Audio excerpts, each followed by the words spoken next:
Thank you. It's nice to be here. One of the questions Meg asked me was how often I change my hair color. So the beginning and the end, I'm starting with a selection of colors that I've had in the last year. So pink, blue, last was teal, orange, and then the purplish that you saw in the photo. So as Meg mentioned, I'm a portfolio lead at IDEO, so I lead the brand experience portfolio that we have going on there. I'm also president of the AIGA. And when he asked me to talk, I jumped on it. I love to talk. I'm happy to spout out about anything about AIGA and about IDEO at any point, and frankly, over a drink, just about anything. So, but I realized this was different. So I was trying to figure out what my point of view was, and in the midst of this contemplation, I found myself at the GAIN conference in San Francisco.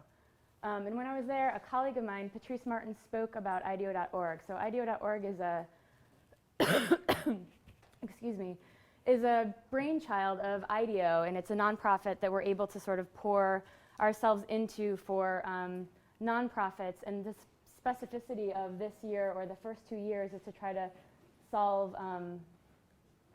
problems with social innovation through poverty. So that's a lot to bite off. But one of the things that Patrice mentioned in the interns that she had going on, thank you so much, was this. So one of the interns that she had for a year at the end of the year said, I'm learning a ton, but I'm not at all learning what I thought I would. So and I thought, that's actually a really rich topic for conversation. So here we go. I've been at IDEO for about 7 years. When I first started, I guess, first of all, has anyone heard of IDEO? Like, how many people know who we are? Wow, there we go. That proves my point. When I first started, I had to go into this lengthy discussion about who we are and what we do, and the design consultancy, and its experience design, and what is that, and now it feels like sort of a household word, which is, to me, is a little bit crazy.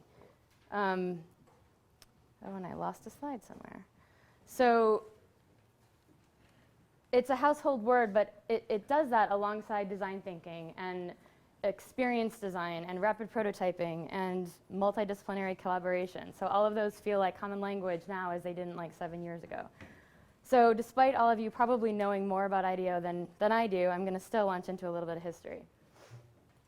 It's a little fuzzy, but we'll get through it. So it started out, IDEO started out with a collaboration of 4 different companies, and first was Bill Moggridge and David Kelly, and Bill Moggridge just passed away about a month ago. And they together collaborated on the first Apple mouse, the first laptop, the first Palm Pilot, and you can see the increased collaboration as they go forward and they start working together more and more until 1991, where they actually formed IDEO as a company. Also in 1991, the original IDEO logo was born, courtesy of Paul Rand. And rumor has it that David Kelly approached Paul Rand when IDEO was in its infancy and had no money and had no clout necessarily. And for the reduced amount, he delivered a logo, but not really a fully realized identity system. And this was, the caveat was before we were multidisciplinary enough to have any graphic designer. So as we got bigger and needed a little bit more of a robust system, David Kelly and Bill Moggridge went to Michael Beirut at Pentagram and asked him to revisit the logo and deliver a more robust identity system and brand standards. So Michael, having known Paul, wanted to be cognizant and honor the original logo, so he stayed fairly close to it in concept and basically changed the forms to a geometric form within that perfect square rather than typography, which you can sort of see, I think, in those 2 examples. And the biggest, like to the naked eye, to most people who aren't trained, these look almost the same, and in fact, I cringe that old one is still used once in a while on a PowerPoint somewhere here or there, but the biggest difference, I think, is just the serifed eye. So I started working at IDEO in 2005, and I freelanced actually first, after working at a bunch of other design firms, studios, brand, and advertising agencies, the first of which was Pentagram in 1995. So I was under Michael Beirut. I was the third in command, and I was the lucky one who spent meticulous hours measuring all of the picas in that logo. Little did I know to come full circle, and it was picas and not pixels at that point. So to get the story straight of this serendipitous sequence of events, I'm going to go back a little further. I went to a tiny college called Alfred University in upstate New York. It's me in the burgundy sweater and the white turtleneck on the right. And I was lucky enough then, and I don't think this is super common now, to actually know that I wanted to be a graphic designer when I entered college. So truth be told, my high school art teacher, Mr. DeClerc, noticed that I paid much more attention to the stories and the composition that my photographs told in a book than I did to the actual photographs themselves. So kudos to him. While I was there, one of my professors, Douglas Harp, invited Michael Beirut to speak. I actually grabbed this from him, Doug Harp, at Michael's 50th birthday a few years ago, and they put together a tribute album, which is why I happen to have it, which is crazy. So I have a terrible memory. If you've met me, you can probably vouch for the fact that I've asked your name about 4 times. It usually sticks after that. But this day to me is really clear. So Michael Beirut jumped in. He was wearing an orange cable-knit sweater and orange socks, I remember very clearly. Again, it was the early 90s. The auditorium had stadium seating, and he was jumping up on the desk. There was an AV problem, and he was fixing it. And before he even turned on the projector, he had won everyone over in the room. He was totally magnetic. And so the day after I graduated, I moved to New York. And after 3 months, literally, of knocking on Pentagram's door, back when you actually had a portfolio and had to leave it and have them look at it and then pick it up, I landed a job there. So it was a Friday morning, and they needed me to start on a Monday, and I was ecstatic. So I was definitely naive at that point, thinking that I could land there. Somehow, as luck had it, I did. And I remember constantly feeling like someone was going to find me out, like discover that I wasn't good enough to be there, or I always found myself nodding and scrambling through a conversation and then going back and looking things up to try to catch back up to where I should have been. I remember distinctly having a conversation with a client about designing something in chartreuse and going back and looking up what chartreuse was after that. So the designers above me were patient for the most part, and harsh and honest, and I learned all of my foundational skills there to some degree. But the most important thing I learned was this. So good design is not about having good clients, it's about having good relationships. And this, I left Pentagram in 1997, which you can gauge my age by now, I guess. And this was a thoughtful gift. It was a book of watercolors and a heartfelt note from my very first client, Peter Rausch. What a marvelous Sara Frisk you are. So thankfully, I've come a long way since then. I don't have to fake my way through conversations nearly as often. And I've been lucky enough to have a lot of clients who I'd even venture to call friends. So one of my favorites throughout the last few years is Brooks, the running shoe company. Has anyone heard or worn Brooks ever? Oh, more than I'd expect. So Brooks is they are a household name with marathon runners, but generally a lot of people who are more fitness average runners don't know who they are or would never wear them. So they came to us and asked us to help them achieve 2 lofty goals. The first was to answer the minimalist running trend, and the second was to expand their reach to new runners. So runners that maybe were less frequent or less serious, how to get into that market, all while remaining true to the authenticity of their brand, which to me was great news. So I raised my hand to lead this as a project leader at IDEO because the intersection of brand and running were really interesting to me. And unlike their competitors, so Saucony, Nike, Adidas, they're tiny. They're based in Seattle, and they're like 350 people at best. So the budget was small, which meant the project was fast. So the way that we work is everyone's all hands on deck full-time in a project for the duration. So the smaller the budget, the faster it is. It spanned 9 weeks in 4 cities, and with 5 clients sort of trailing us and collaborating with us at any given time. This is a colleague of ours, Aaron, who we did a shop along with to sort of get it was his first time going to a specialty running store and buying a pair of shoes. So the project was crazily intense, exhausting, inspiring, frustrating, but we were able to take Brooks to a place that they couldn't get to on their own. So we found that the heart of the project wasn't about designing an actual shoe, designing the new line of shoes, which they had asked us to do, but it was actually about designing the reason the shoes should exist, if that makes sense. So it was about cutting through the hierarchy, the mixed visions on their side, the red tape, and giving Brooks a brand new voice and allowing this new line to communicate that. So that's kind of dark, but the line is called Pure Project. I don't know, has anyone heard of that? Pure Project shoes? Yeah, a few. It launched in the spring of 2011, and the sales vaulted Brooks to #1 in the specialty running channel by October or November of last year. They had 33% market share in the minimalist running shoe category, which they hadn't even entered prior to that. So that was pretty great news for us. And we both learned a lesson. So Brooks developed the technology, they understood the opportunity space, but they were searching for validation rather than inspiration. They were constantly throwing things out in the market and testing them without really believing that they were the right thing. We were able to give them the confidence to follow their intuition and the strategy and the language to support it. Then they came back to us. So several months later, they had the first round of prototypes and wanted to dig in deeper, both to figure out, are these the right thing, the prototypes, and to dig into the European market. So are the perceptions and preferences, buying habits, all of that there much different than we learned that they are here. Unfortunately, I had a bunch of other stuff going on. I couldn't work on the project full time, but I vowed to dive in wherever I could. So we put together a rockstar team from across several IDEO locations and launched. We had an industrial designer from Boston, a project leader, and a human factors, which is what we call our researchers, from New York, and then I was from Chicago. So shortly after the kickoff, I met the team in Munich, and within a few days, I realized our main client contact wasn't super happy. He was acting a little bit off and not super communicative, and I was trying to figure out what was wrong. And from my perspective, it looked like the team was rocking it. The research was going really well, everything was on track, and I couldn't figure out what the problem was or how to fix it. So through this, I have a few sketches of Mark Edison Smith with his gracious permission that you'll see, which I can talk about later if you're curious about him.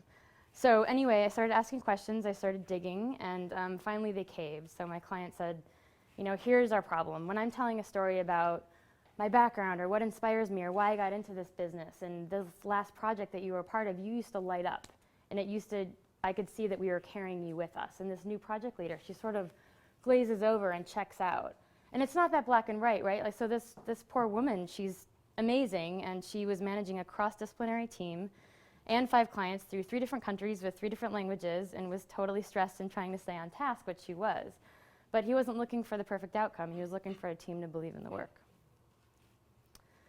So, lesson number 3, you have impact in every situation, whether it's intentional or not. So we fixed the situation. We had a few tough conversations, some candid feedback, a little venting, and were able to turn the corner and reestablish trust in the team and in the work, and most importantly, in the project lead. She sort of took the reins and took control, and they had a completely different impression of her a few days later than they had prior. And that all happened in the moment, because that's the only way to fix it. So, but the learning is an important one, and it doesn't stop here. So this next part is sort of an addendum to this. We've been working with a leadership coach quite a bit lately at IDEO. Her name is Anise Kavanaugh. She's based in the Bay Area, but she comes and does workshops with us. And she had such a giant impact on several of us. Our portfolio team, which is 7 of us, have been working with her pretty intensely. We felt so strongly that she was transforming our day-to-day in the way that we, I don't want to say handled things or our behavior, but the way that we entered a room, we came to things, our honesty, our sort of authenticity in the work. So we decided to extend the training to the rest of the studio. And one of the most transformative things I learned over the course of these sessions was we did, within the 7 of us, we had a pretty good trust established. So we knew that everyone was trying to make each other better, that any feedback we got would be in service of you.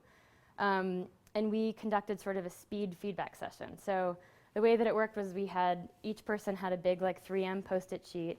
I would say, well, I think my strengths are this and my opportunities are here. And then everyone else would have a round to go at it and jump on and fill both. It's nerve-wracking, right? They'd fill out both slides. My biggest surprise was like very little of my feedback had anything to do with my role in brand, in communication design, and mentoring, or in guiding projects whatsoever. My feedback was about what Anise calls a default face. So a default face is what your expression is like, what it looks like when you're not thinking about it. And apparently mine's normally sort of a growl. So when I'm busy or stressed or angry, I wear all of that on my sleeve and on my face. And in an office of over 60 people, it turns out that that's what unapproachable looks like. So that was a big lesson for me. And since then, which was about 3 or 4 months ago, I have to say I don't think about it anymore, and I hope that I don't have to think about it anymore. But that really turned a corner for how I'm not only I'm walking through a room, but how other people are seeing me walk through a room.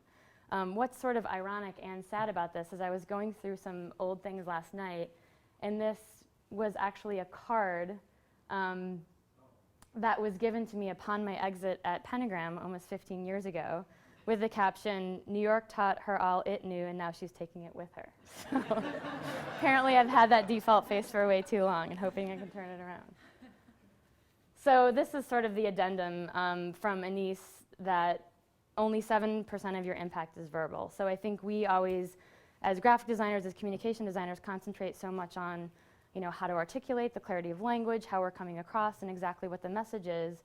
And it turns out that most of the way that you actually come across to people is your way of being, your behavior, your stature, the way you present yourself, your confidence, and frankly, your passions and the things that you care about. Which leads me to the AIGA. So I mentioned that I've known for a really long time that I wanted to be a graphic designer. For almost as long I've been an AIGA member, since 1995. So I first joined due to the strong recommendation of my professors in college, but my reasons for staying involved over the years varied as widely as my active engagement, which has certainly ebbed and flowed. When I moved to Manhattan, I leaned on the network. When I lived in upstate New York, I leaned on AIGA as a greater source of community and professionalism and inspiration. In Chicago, I looked for AIGA as a mark of credibility when I moved to the city within a sea of unknown firms. And when I worked independently, I looked for it for the camaraderie and the social and professional networking part of it. So things have changed. I was approached last year to spearhead the AIGA Chicago chapter as president, and my first reaction was sort of to laugh. So I've stepped out of it. I was on the board about 7 years ago, and things have changed, and I think we find inspiration, networking, professional and social connections, dialogue, critique in every day in other ways. So through Twitter, through Facebook, through Instagram, through Pinterest, LinkedIn. And so when I was asked to be president of the AIGA, my first thought was, how is the AIGA even relevant in today's world of instant gratification and on-demand personal connection? So therein lied a challenge. So that's why I hopped on board. Because I recall the conversation I had with our studio lead, Ian Roberts, at IDEO a few years ago when I congratulated him on his IDEO partnership. He was very serious and introspective, and he said something along these lines to me, that he wasn't totally happy with IDEO, and don't tweet that, please. But he essentially wanted to change it. So his best way to make a change was to get involved wholeheartedly and take controls and actually make an investment. And that's the way I feel about the AIGA. Or in the words of Gandhi, be the change you wish to see in the world, which is a little bit aspirational. So there's one more thing that I'd like to get through. There's a book that I just finished called The Social Animal by David Brooks. Has anyone read that? No. Bear with me, I'm actually going to read a passage from it. So, in 1997, a man named Gary McPherson studied 157 randomly selected children as they picked out and learned a musical instrument. Some went on to become fine musicians, and some faltered. McPherson searched for the traits that separated those who progressed from those who did not. IQ was not a good predictor, neither was oral sensitivity, math skills, income, or a sense of rhythm. The best single predictor was a question he asked the students before they had even selected their instruments. How long do you think you'll play? The students who planned to play for a short time did not become very proficient. The children who planned to play for a few years had modest success, but there were some children who said, in effect, I want to be a musician, I'm going to play my whole life. And those children soared. The sense of identity that children brought to the first lesson was a spark that would set all of the improvement that would subsequently happen. It was a vision of their future self. So my translation to that is this.